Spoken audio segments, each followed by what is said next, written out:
Le mardi, on retrouve Fouzi pour les sorties ciné, en l'occurrence, mon camarade, Pauline Détective. C'est un film qui est sorti la semaine dernière et tu as beaucoup de choses à nous dire. Oui, Pauline Détective, c'est un film de Marc Fitoussi qui avait réalisé 2 très bons films, La vie d'artiste et Copacabana. Et là, il s'attaque à un genre complètement différent.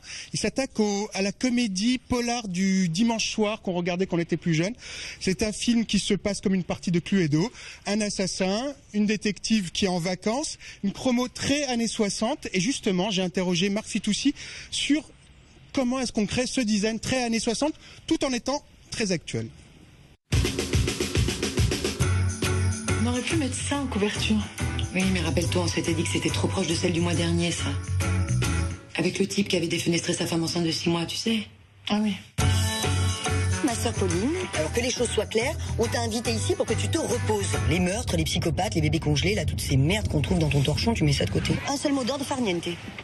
C'est vrai que c'était précisément le genre de film où on peut aller dans l'outrance, où on peut s'amuser. En fait, mon précédent film, Copacabana, était un film qui parlait de la précarité, de la reconversion professionnelle.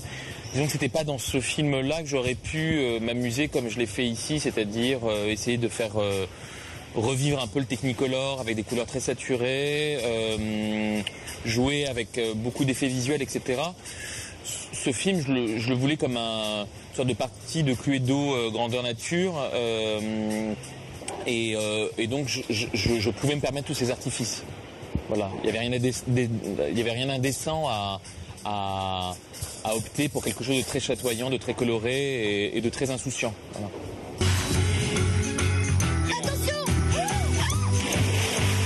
Je suis vraiment désolé. Mais moi, avec une gueule comme ça, je pardonne tout. Votre sœur, elle s'est pas fait gonfler les lèvres. Et vous vous êtes pas fait gonfler les fesses? Il y a 3 homicides. Je crois qu'il va falloir que je reprenne du service. Mais quand je te disais que c'était une prêterie. Ça va peut-être vous paraître absurde, mais j'ai l'impression qu'on me cache des choses.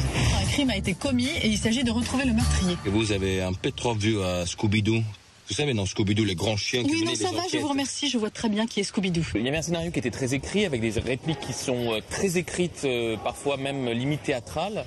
Mais on avait envie, en tout cas moi je demandais à mes comédiens d'être le plus sincère possible et de pas partir dans un jeu, disons, décalé qui nous ferait penser à des personnages de bande dessinée où il ne s'agissait pas non plus de faire du vaudeville ou de la comédie de boulevard en termes de jeu, etc.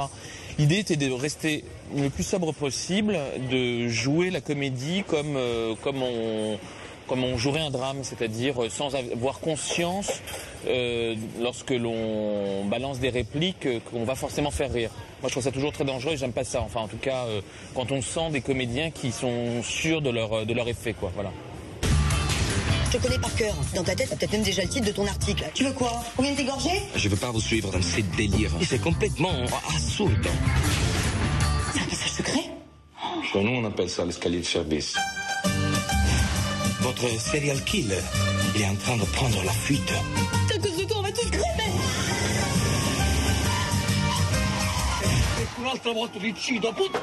Faut pas croire, hein. Ici on est à l'abri, on voit rien, mais cette région c'est une plaque tournante de la pègre. Arrivederci!